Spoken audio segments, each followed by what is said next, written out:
Welcome into episode 15 of Plead Your Case. To start off, we're going to be getting into the Super Bowl from the Super Bowl MVP, the halftime show. We're going to be talking about some of the turning points in the game. Then we're going to get into the 5 in 5 mini segment. And then finally, we're going to get into all things NBA trade deadline. So sit back, relax. It's time to plead your case. Hey there, sports fans. You're watching another episode of Waynesburg University Community Television's only national sports debate show, Plead Your Case. Whether you're a diehard fan or a casual observer, get ready to join us every week as we dive deep into current pressing sports topics. Our panelists dissect every angle, every scenario, and every statistic to influence their fiery takes. What has he done without Tom Brady?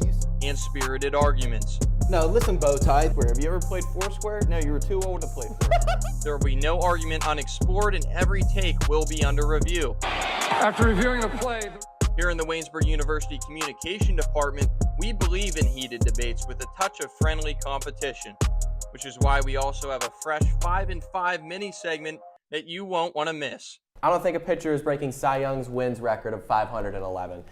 You Google America's team, and what do you get? You get the... So sit back, relax, and get ready for some serious sports chat. It is time to plead your case.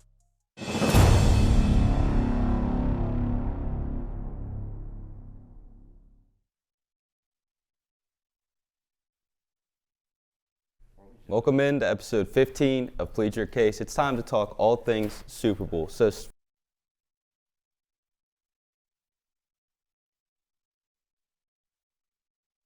after going 17 of 22, passing for 221 passing yards and 2 touchdowns, throwing an interception, but also picking up 72 yards on the ground along with a touchdown.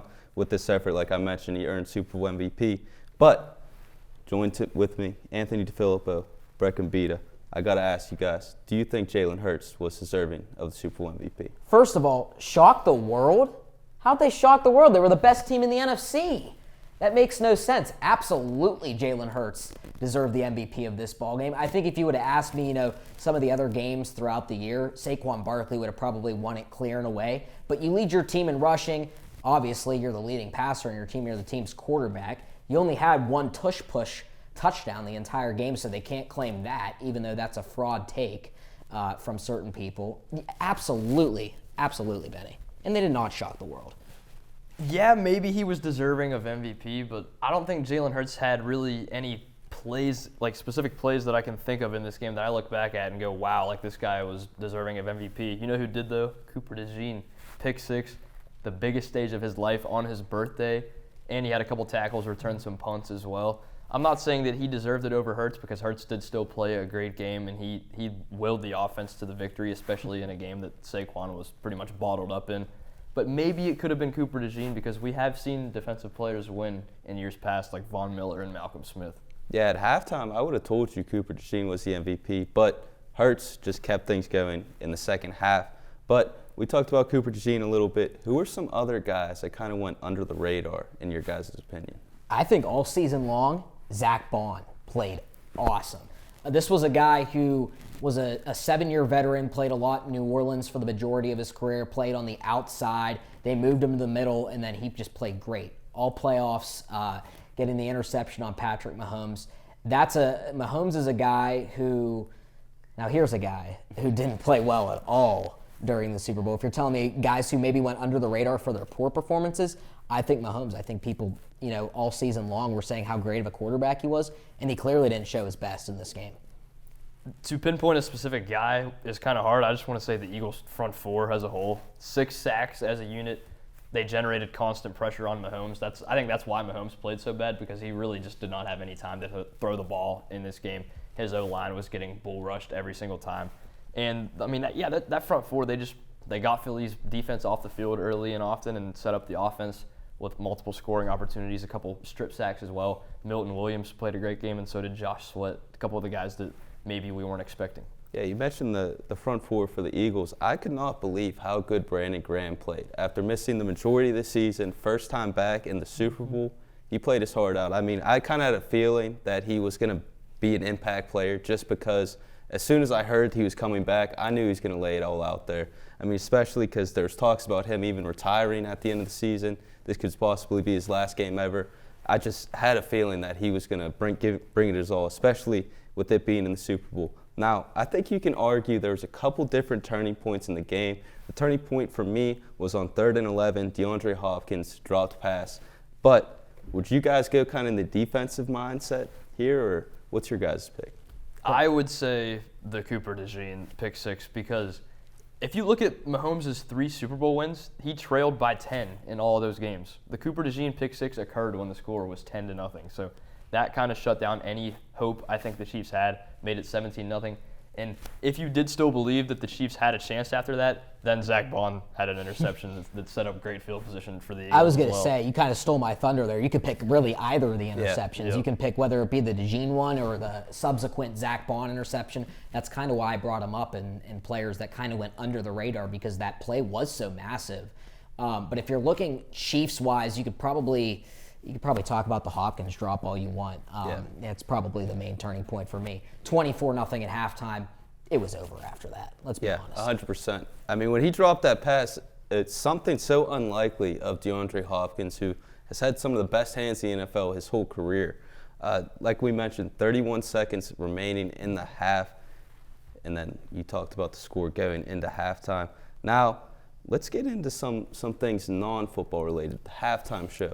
The most viewed halftime show now in Super Bowl history. I got to ask you guys, how did you guys feel? Kind of mixed feelings about this. Search you, Flip. Well, I think it was an overhated halftime show. I think a lot of people were focusing on the Kendrick beef. Some people were Kendrick fans. Some people were Drake fans.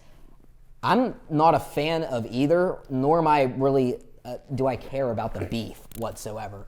I'm just a music fan, and I like a lot of the stuff that Kendrick Lamar played during his halftime show. And I'm also a big SZA fan. You know, I like the stuff that she did. Whether she was lip syncing or not, I don't know. I'm not really an expert to be able to prove that either way. But the 2 songs they did play were the ones that were expected, and it ended up being a pretty solid show. Yeah, I think the show had a good close. I think that teasing Not Like Us was a good idea. Like, he teased it as if he was going to play it, and then he ended up playing it as his second to last song. Drake's my second streamed artist, like, probably of all time. Kendrick's up there too, though, so I'm not on one side of the beef. I like both guys. I like both of their music. But, like, I feel like this halftime show was just kind of underwhelming, in my opinion. I feel like the vibe wasn't really all there. The crowd wasn't really getting into it from what I heard. And, I mean, I don't know. I'm not a big fan. Yeah, in my opinion, Kendrick was kind of not set up for failure. It's just I don't feel that he really has the catalog to fit a Super Bowl halftime show. Because you think about some of the greats in the past, everyone knows these people's music. And he kind of just went off more songs from GNX, his newest album, which I think kind of hurt. I do agree with you guys, though, that I think the back half definitely added. I think SZA definitely added a much-needed spark in the halftime show. I'm kind of in between with the Not Like Us preview, because I did like it at times, but then it kind of got obsessive at times, in my opinion, just with how many times they did it. But a lot of commercials here, commercials have kind of been going down in the past couple of years. I got to ask you guys, what was your favorite commercial? I think overall the commercials themselves were pretty bad. I think they were pretty underwhelming, but the one I liked the most was the Instacart commercial. I think it brought up a lot of things from the past, a lot of mascots that are easily recognizable. I like the puppy monkey baby at the beginning. That's always one of my favorite bits of Super Bowl commercials of past. So that one was pretty good. The one I didn't like, and I need to bring up, was Coffee Mates. The dancing tongue. That one was creepy. The dancing tongue. That one was creepy. I don't even know what it was. It was ridiculous. The Budweiser one's always a classic with the horses. 100%. They also have so much money to deal with. They have so much money that it doesn't even matter. The Drewski one with Bill Belichick, I don't even know what the product was, but that one was pretty funny. Just seeing that group of people together in a room. What else? Shane Gillis. Shane Gillis Shane and Post Gillis. Malone. You can't go wrong with those And two. Peyton Manning. He appeared in a cameo at the end of the commercial. And then Matthew McConaughey's in like every commercial apparently as well. Yeah, he was all over the place. I think my favorite commercial, I enjoyed the Stitch commercial. I've seen kind of mixed Oh reviews. yeah, I actually. Like I that wouldn't one a lot. say, I don't know if that's my real favorite. I'm kind of drawing a blank right now just because it was so underwhelming. You like the game potty together. break commercial, the I was 30-second kinda- potty break. I thought it was kind of smart on Yeah, their it end was really with the smart. product, and it was right before halftime Right. show. You know, everybody was kind of tuned in. A lot of people watched the game just for the halftime show altogether, so it was kind of just giving a warning. I thought it was very smart on their part. Now, Flip, you said your least favorite commercial. Was there any your least favorite commercial that comes to mind, or a commercial you just thought was bad overall? I would agree with Flip. The Coffee Mate one was Yeah. just like creepy. Like I was like, what am I watching right now? What was the one commercial where like their hats were their heads? Oh. Do you guys know Oh, what I'm the other talking- one. Yes, that was yeah. the one, but I don't even remember what the brand was. I just remember seeing it. I didn't see It it was just live. I saw it the creepy. next It was day just on creepy. like The one- TikTok or Yeah. something. I hated the one where Seal was a seal. That one was also very. People like the Seal one too. I didn't but like I that actually, one. That one I creeped wasn't me a out. fan. I had mixed feelings Yeah. about it. But the Super Bowl, I think we can all agree on this one. It was pretty underwhelming, start to finish. Well, 24-0 at the half. Yeah. You're basically out of it at Yeah. halftime. I mean, a game that it's hard to root for Philadelphia being from Pittsburgh, but I was almost kind of rooting for history on this one after being against the Chiefs for so long. But then the game starts. Philadelphia just starts off hot. I'm like, I don't even know if I want to watch the rest of this. And then the cherry on top, Kenny Pickett's taking snaps at the end of the game.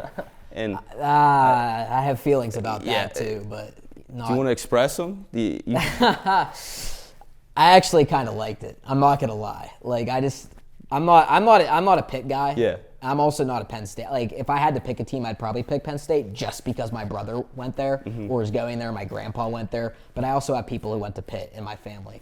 I just thought it was kind of funny that all those people who talked was about funny. Kenny Pickett, the 2 years since he's been drafted, just to see him out there and see them all get angry, it was kind of funny. The thing that I didn't like, though, was him taking the final snaps. I just felt that Jalen Hurts should have took the knee, give it to the guy who got you there. But that has wrapped up our Super Bowl talk. Don't go anywhere, because when we come back, we're going to be getting into the 5 and 5 mini segment.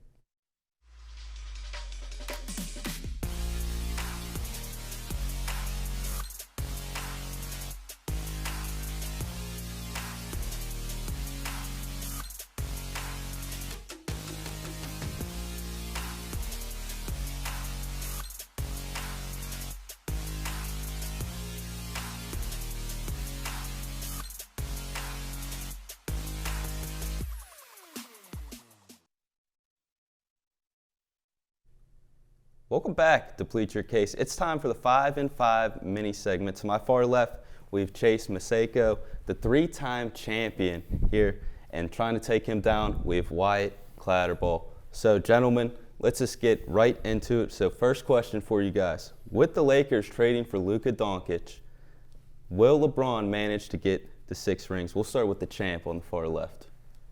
No, I don't think LeBron's going to get to 6 rings. It's a very competitive Western division. He's getting really up there in age. Even with Luka coming over, they still need a big man there to kind of facilitate what they're trying to do in LA.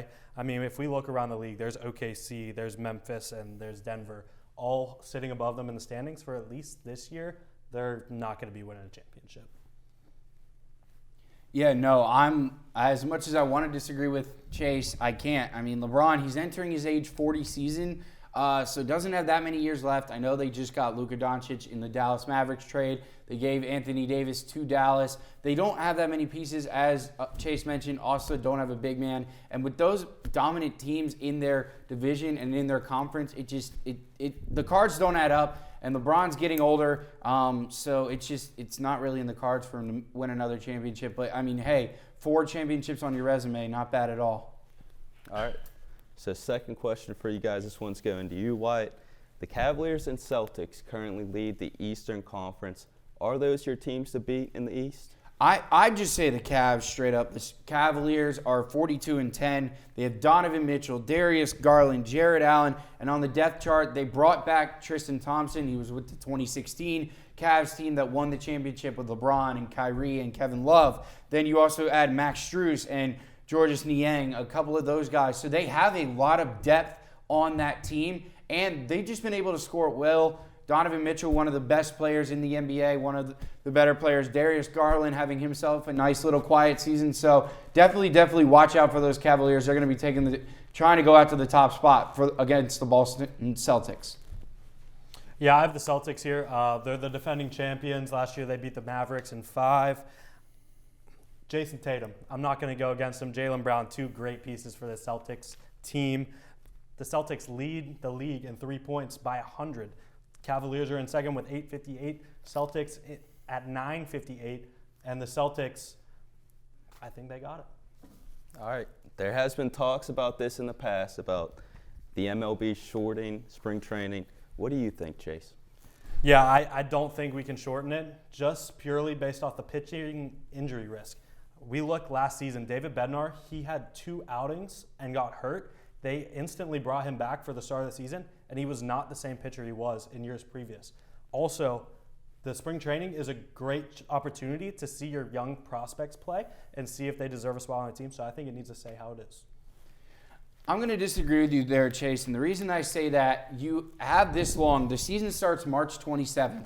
By the beginning of the first week of March, teams should have their solidified starters and their solidified rosters, as well as you give the new guys some time. And by the time they get into that 3rd or 4th week of spring training, they're already comfortable with their new team. They're already comfortable with the system. So I think if you shorten it by a week or 2, I don't think it's hurting anything. You can start the season a little bit earlier. You can kind of get on a roll and really make the season not go as far as it did into October and make it like the 1st or 2nd week of October. So I think they should shorten spring training, and I think it's going to be helpful in the long run. So Shedeur Sanders and Cam Ward currently lead this 2025 quarterback class, with Jackson Dart and Kyle McCord starting to be the rising stars potentially in this class. Is the 2025 quarterback class overrated, underrated, or just right?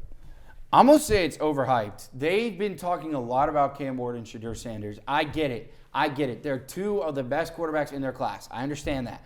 They are nowhere near where the quarterback class from last year was with Jaden Daniels and Caleb Williams.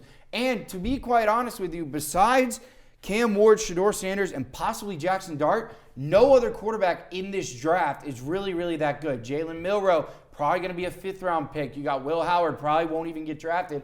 Sorry, I know he's a Buckeye, but and you just got all these other quarterbacks that just aren't really there. So, yeah, I think they're very overhyped. Yeah, I'm going to take the opposite here. I'm going to say they're slightly underrated. We have the 2 top guys in Shedeur and Cam Ward, but after that, we have a lot of solid talent in the mid to late rounds of this NFL draft. I think if you get these later round talents into good coachable systems in the NFL, they're going to take the next step forward and potentially be superstars in the league as long as they get some proper coaching and development behind them. All right, fellas. For me, it comes down to this question.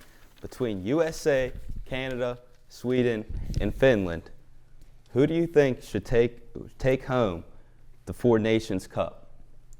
Yeah, I have Canada here. I think Canada is a no-brainer. Anytime you can have Sidney Crosby on the second line in an NHL hockey game, you know that team is stacked. They have Connor McDavid there, 2 of the best players on the planet on one team.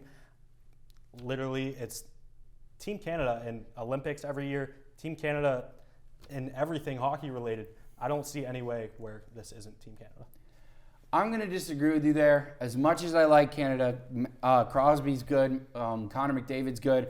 Give me USA. USA all the way. We've dominated in the Olympics. We've dominated in pretty much every sport we've done in the Olympics. And I don't think it's going to be any different here in hockey. I mean, we've always figured out a way to win. We always find a way to be competitive in any sport, no matter what it is. So give me USA. I know Canada has those 2 very talented guys, and they are very talented. But give me USA in this cup matchup. All right, fellas. The results are in.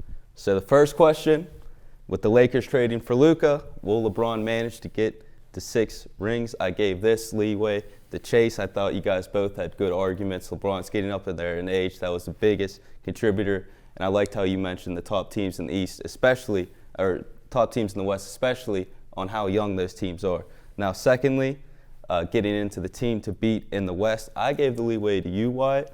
I felt like your argument was just a little bit better, more support for the Cavaliers.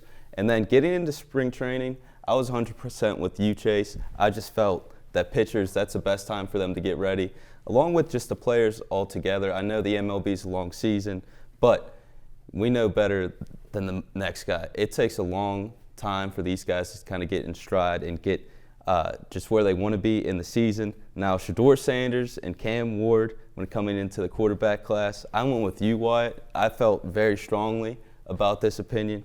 And then coming down to the last one, and still remaining the 4-time champion, Chase, I just felt like Canada has too much going for them this year, especially in the Four Nations Cup. You mentioned Sidney Crosby on the second line. Are you kidding me? With Connor McDavid on the first, it's two of the best players we've seen in the NHL, especially talent-wise. So that was just the nail in the coffin for me. Great fight, gentlemen. I'm not going to lie. Like I said, it came down to that final round. Both had great arguments. But that's going to wrap it up for our 5 and 5 mini segment. When we come back, we're talking about all things NBA trade deadline.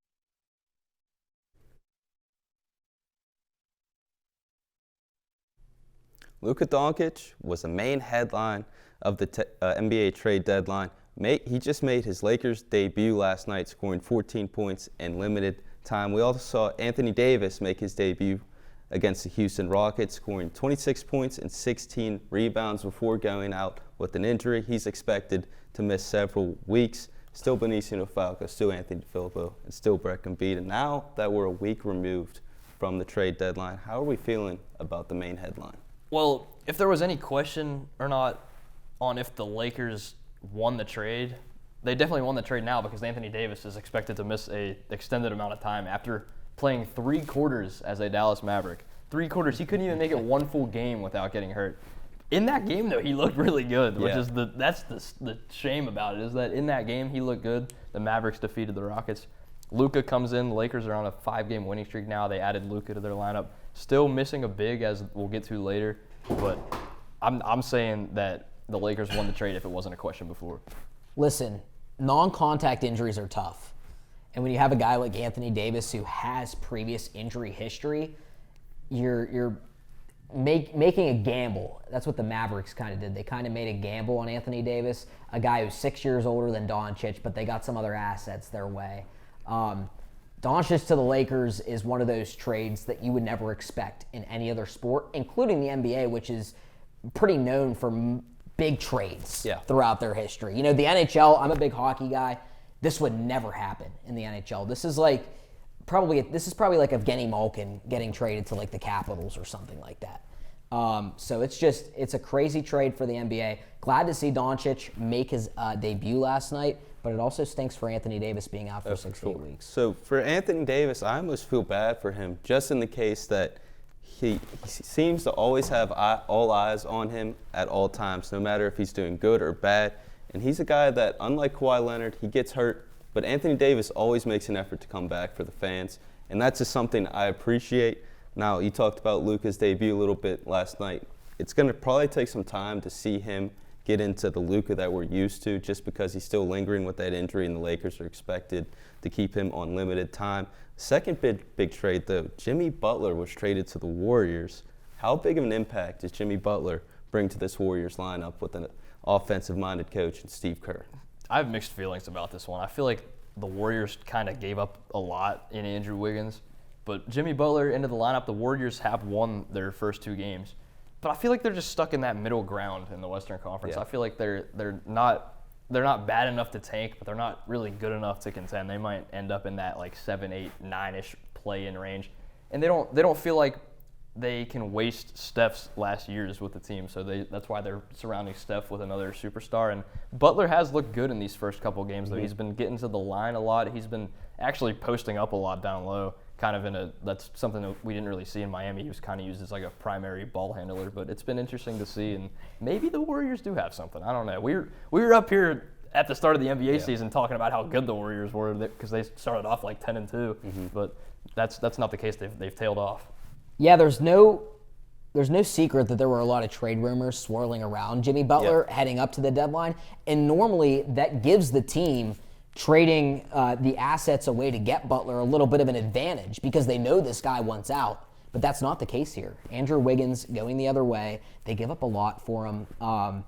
I'm a pretty big Andrew Wiggins fan as far as things are concerned, but Butler, in his own right, is a superstar, a guy who can, and he has given the Warriors that instant kind of jolt to their offense. And so I think it was a good trade for the Warriors, and if it works out, it works out. Whether or not Wiggins works out in Miami, that's a bigger question. I think Steve Kerr kind of said it best. We don't win in 22 without 22, kind of alluding to Andrew Wiggins. He was guarding Jason Tatum the primarily part of the finals, and that was kind of one of the biggest points in there was shutting down Tatum. And Jimmy Butler, he's a guy that we saw him do great numbers with the Heat, kind of carrying them in the playoffs, which I think could be a big thing for this Warriors team if they manage to get in the playoffs. Because I just think that Steph Curry, we've seen him kind of take a little bit of a step back, nothing too huge, and he might be in the point of the career where he needs another guy like Jimmy Butler to kind of put his foot on the gas in the playoffs. Brandon Ingram was traded to the Toronto Raptors in kind of an under-the-radar trade with kind of the big names that we mentioned. He was traded in exchange for Bruce Brown, Kelly Olynyk, a 2026 top 4 projected first-round pick via the Indiana Pacers, and a 2031 second-round pick. Who's your winner just overall, and how big of an impact can this be for the Raptors? I like what they did. I think that deal definitely went under the radar. And then today, the day we're filming this, Brandon Ingram was extended 3 years, $120 million. That's a good contract. Get him. Be sure he's certain that he's a part of your team for the next couple of years here. And with the Raptors being like towards the bottom of the East right now, they are expected to probably have a high lottery pick, so they could draft another top prospect, pair them with the already young core guys that they have, Grady Dick, one of them, and just potentially contend in the future, maybe sneak into the playoffs here in a couple years. Yeah, I think this had a lot of mixed reactions, trading Ingram over to the Raptors. It was an interesting deal to me. I think, some of the players that went the other way, like Kenny Olynyk, he's not really a threat or an impact guy at this point in time. The first-round pick might hurt, but the extension helps massively. Like you said, 3 years, $120 million a year.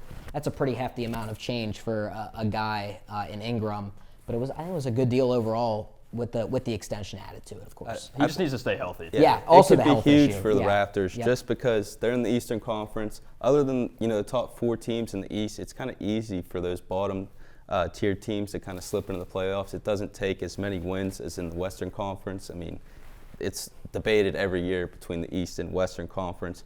Kind of an interesting trade that went down. Mark Williams was traded to the Lakers in an attempt to finally get their big men for Dalton Connect.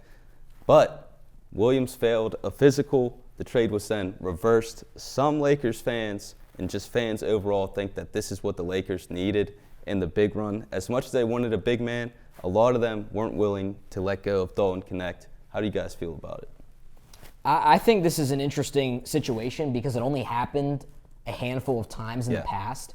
With a trade getting rescinded like that, the last time it happened was Bogdanovich back in 2020 when he was signed and traded. He was supposed to sign with the Kings and head over to the Bucks, but unfortunately that didn't happen and he ended up signing with Atlanta. So something like this, the Lakers thought they had a big man in Williams, and it just, for whatever reason, health issues it sounds like, didn't work out, and that's unfortunate for them. But they're gonna have some options on the buyout market as well. Yeah, I think Charlotte knew something we didn't when this trade went through. I think they knew that the hip injury or something on Mark Williams was more severe than originally feared, and they tried to package him to the Lakers hoping that he would pass the physical. And they got Connect out of it too, so why wouldn't you like that if you And were they Charlotte? got Connect out of it in a young rookie that can shoot. You put him next to LaMelo Ball, but that's never going to happen. We're not going to know. So, yeah, the trade rescinded. Interesting to see that I mean, there's been some controversy with the Lakers in the past with deals like the Chris Paul trade in 07 that never went through because David Stern vetoed it. So it's just funny to see this happen to the Lakers again. And maybe they should just ride it out with Jackson Hayes. They haven't lost a game this year since Jackson Hayes took over starting at center. But like Anthony mentioned, there is a couple guys on the buyout market that they can possibly go for. A couple of guys that would be Laker reunions as well, like Mo Bamba and JaVale McGee. Boogie Cousins and Dwight Howard are even out there, and more recently, Yusuf Nurkic hit the market. So it's not like the Lakers don't have options at the big man's position. I would not be surprised in the next couple weeks if the Lakers try to fill that position. But that's going to wrap it up for our NBA trade deadline talk. And this episode